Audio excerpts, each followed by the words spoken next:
আসসালামু আলাইকুম, আমি মোহাম্মদ রনি হোসেন, কুশিয়ারা আব্বাস আলী উচ্চ বিদ্যালয়ের এই শিক্ষক। আমি আপনাদেরকে আজকে আমাদের পরীক্ষাগারে ব্যবহৃত যে যন্ত্রপাতিগুলো আছে, যেটাকে বলা হয় অ্যাপারেটাস, ইংরেজি শব্দ কি বলে অ্যাপারেটাস, সেই যন্ত্রপাতিগুলো আমরা প্রথমে শিখব। এখন কেন শিখব? ধরেন আপনি যদি রান্না করতে যান, রান্না করতে যায় যদি কোনটাকে পাতিলা বলে, যেটাকে আমরা পাতিল বলি, কোনটাকে পাতিল বলে, তারপর কোনটার মধ্যে কোন মশলা রাখা আছে, কোনটার মধ্যে চিনি রাখা আছে, কোনটার মধ্যে লবণ রাখা আছে, যদি আমরা এটার তফাৎ না বুঝি তাহলে চিনির জায়গায় লবণ দিয়ে দিব, লবণের জায়গায় চিনি দিয়ে দিব, তাহলে খাবারটা অসাধু হয়ে যাবে। এরকম রাসায়নিক পরীক্ষাগারে যখন আমরা ঢুকবো, ঢোকার পরে যে রাসায়নিক অ্যাপারেটাসগুলো আছে, যন্ত্রপাতিগুলো আছে, এই যন্ত্রপাতিগুলো যদি আমরা ভালোভাবে না চিনি তাহলে আমরা কি করব?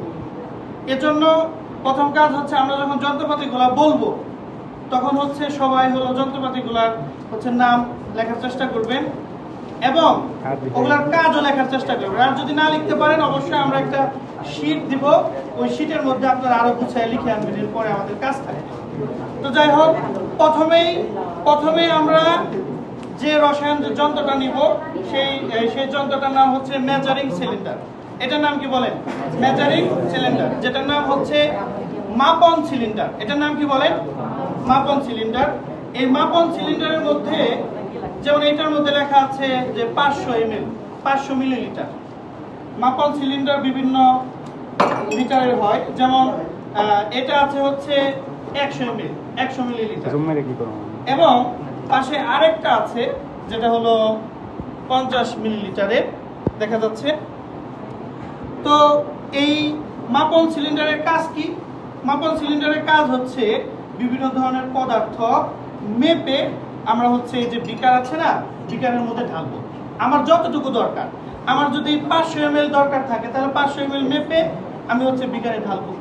এটা তাহলে কি সিলিন্ডার বলেন? মাপন সিলিন্ডার। মাপন সিলিন্ডার কি বিভিন্ন আকারের হয়। এরপরে আমরা যে যন্ত্রপাতিটা করব, এটার নাম কি? এটার নাম কি বলেন? এটার নাম ফানেল। কি বলেন?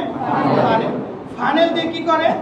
ফানেল যেমন আপনি এই যে মাপন সিলিন্ডার দিয়ে রসায়নে ব্যবহৃত যে কোনো পদার্থ নিলেন, কোনো দ্রব নিলেন, সেটা আপনি কি করবেন? বিকারের মধ্যে রেখে অথবা এরকম একটা দ্রবণের মধ্যে রেখে আপনি কি করবেন? এটার মধ্যে ঢালবেন, যেন এটা কি না হয়, পড়ে না যায়। তো যাই হোক, তাহলে এটার নাম কি বলেন? এটার নাম ফানেল। এটার নাম কি? ফানেল। এরপরে আমরা যে যন্ত্রটা শিখব সেটা রসায়ন না, শুধু পরীক্ষাগারে সবচাইতে বেশি ব্যবহৃত হয়, এবং এটা কিন্তু এমসিকিউ আসে যে রসায়নের সবচাইতে বেশি ব্যবহৃত যন্ত্রটার নাম কি বা অ্যাপারেটাসের নাম কি? সেটার নাম টেস্ট টিউব। কি বলেন? তাহলে রসায়নের সবচাইতে বেশি ব্যবহৃত হয় টেস্ট টিউব। এই টেস্ট টিউবের কাজ কি? টেস্ট টিউবের কাজ টেস্ট টিউবের মধ্যে বিভিন্ন ধরনের পদার্থ ঢালবেন, ঢেলে বিক্রিয়া করবেন, অথবা পানি নিবেন, পানি নিয়ে এটা কি করবেন? কোন একটা বিকারের মধ্যে ঢালবেন, অথবা টেস্ট টিউব দিয়ে কোন একটা পদার্থকে আপনি গরম করবেন। কি করবেন বলেন? তাহলে টেস্ট টিউবকে কোন একটা পদার্থ গরম করা হয়। এখন গরম যদি করেন, গরম করতে গেলে কি আপনি হাত দিয়ে ধরে গরম করবেন? না না, এই টেস্ট টিউব ধরার জন্য, কি ধরার জন্য বলেন? টেস্ট টিউব ধরার জন্য কি আছে? টেস্ট টিউব হোল্ডার আছে। এটার নাম test tube holder. Test tube holder দিয়ে আপনি প্রথমে কি করবেন? এই টেস্ট টিউবটা ধরবেন। এটা টেস্ট টিউবটা নেবেন, নেওয়ার পরে এটা এদিকে চাপ দিলে টেস্ট টিউবটা ধরা যাবে। ধরার পরে আপনার যদি তাপ দেওয়ার প্রয়োজন হয়, আপনি কি করবেন? এটা ধরে তাপ দিবেন। এখন আপনি এটা ধরে তাপ দিলে তো হাতে গরম লাগবে, তাই না? তাহলে আমরা এই যন্ত্রটার নাম শিখলাম। এটার নাম কি বলে? টেস্ট টিউব হোল্ডার, যেটা দিয়ে কি করা হয়? টেস্ট টিউব ধরা হয়। এরপরে আমরা যেটা শিখবো সেটা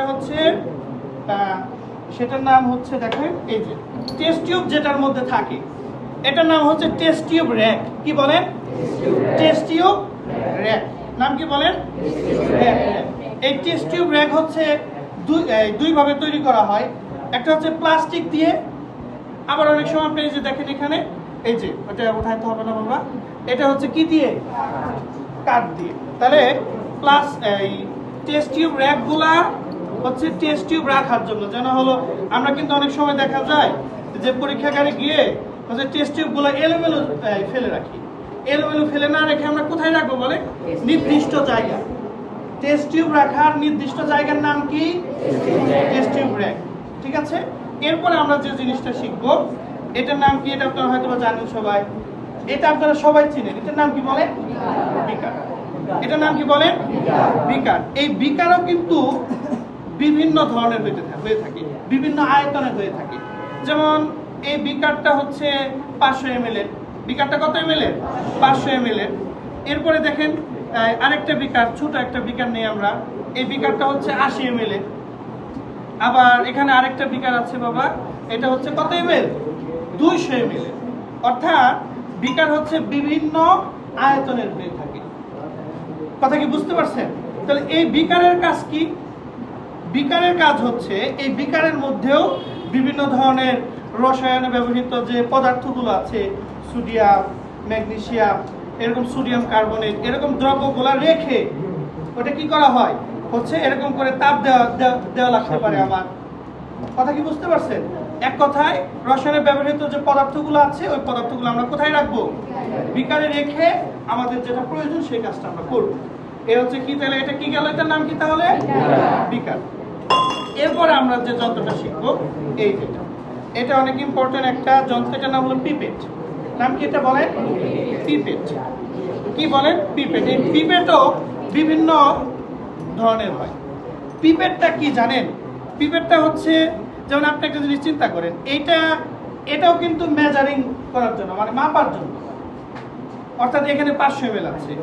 আবার আপনি দেখেন এটাতেও কিন্তু আপনি মাপতে পারবেন। এটার মধ্যে কিন্তু 400 ml আছে, তার মানে এটাতেও মাপতে পারবেন আপনি। হচ্ছে এটার নাম কি বলে? ভুলে গেছেন? এটার নাম কি? মাপার সিলিন্ডার। এটাতেও মাপতে পারবেন, বিকার দিয়েও মাপতে পারবেন। আর এটার নাম কি?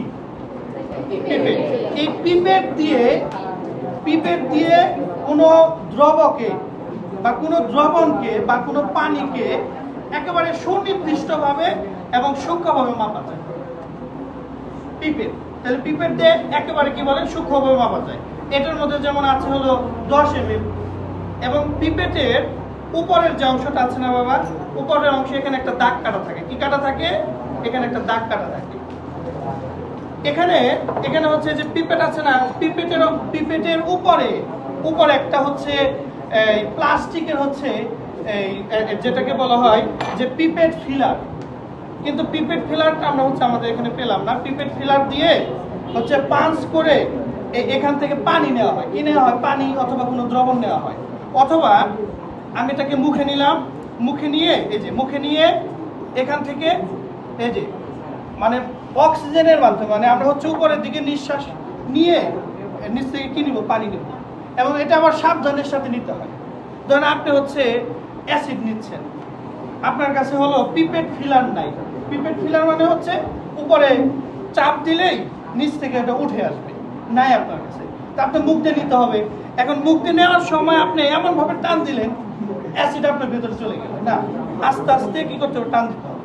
কথা আস্তে আস্তে অক্সিজেন গুলো উপরে দিয়ে করতে হবে। তাহলে বাবা এটার নাম কি? পিপেট। এটার নাম কি? পিপেট। এই পিপেট দিয়ে সবচাইতে বেশি সূক্ষ্মভাবে কি করা হয়? পরিমাপ করা হয়। মনে থাকবে? এটা গেল। এরপরে আমরা যে যন্ত্রটা শিখবো এটার নাম কি? এটার নাম হচ্ছে কনিক্যাল ফ্লাক্স। এটার নাম কনিক্যাল ফ্লাক্স। এটার নাম কি বলেন? এটার নাম হলো কনিক্যাল ফ্লাক্স। কনিক্যাল ফ্লাক্স দিয়ে কি করে শুনেন? কনিক্যাল ফ্লাক্স দিয়ে টাইট্রেশন করা হয়। কি করা হয়? কনিক্যাল ফ্লাক্স দিয়ে টাইট্রেশন করা হয়। টাইট্রেশন কি? টাইট্রেশন আমরা হচ্ছে উচ্চ মাধ্যমিকে গিয়ে আমরা পড়ব। তো এক কথায় আপনি শুধু মনে রাখবেন কনিক্যাল ফ্লাক্স দিয়ে টাইট্রেশন করা হয়। তবে আমাদের একটা অধ্যায় আছে না, মৌলের ধারণা এবং রাসায়নিক গণনা, ওই অধ্যায়ে আমরা একটা দ্রবণের ঘনমাত্রা নির্ণয় করব। ঘনমাত্রা নির্ণয়ের ক্ষেত্রে এই কনিক্যাল ফ্লাক্সটা ব্যবহার করা হয়। এই কনিক্যাল ফ্লাক্স তো বিভিন্ন আয়তনের হয়ে থাকে। যেমন এই কনিক্যাল ফ্লাক্সটা হচ্ছে 250 ml, দেখা যায় কিনা? 250 ml এর। এটা আরেকটু ছোট, এটা না এটা সমানই, এটাও 250 ml এর। এটার চাইতে এটা হলো সবচেয়ে ছোট, এটা হচ্ছে 50 ml। কিসের ml? 50 ml। তার মানে কনিক্যাল ফ্লাক্সের কাজ কি বলেন? টাইট্রেশন করা। কি করা? টাইট্রেশন করা। এরপরে আমরা যে যন্ত্রটা শিখবো সেই যন্ত্রটার নাম হচ্ছে এই যেটা, এটা হচ্ছে আমরা যেমন এটাকে কি শিখছি? প্রিপেড। এটাকে আমরা কি শিখছি বলেন? প্রিপেড। এই প্রিপেডের মানে প্রিপেডের মতোই দেখতে আরেকটা যন্ত্র আছে যেটার নাম হচ্ছে বুরেট। বুরেটটা আমি খুঁজে পাই নাই, অনেক খুঁজছি। বুরেটকে হচ্ছে এই যে এখানে ধরা হয়, এই যে এখানে রেখে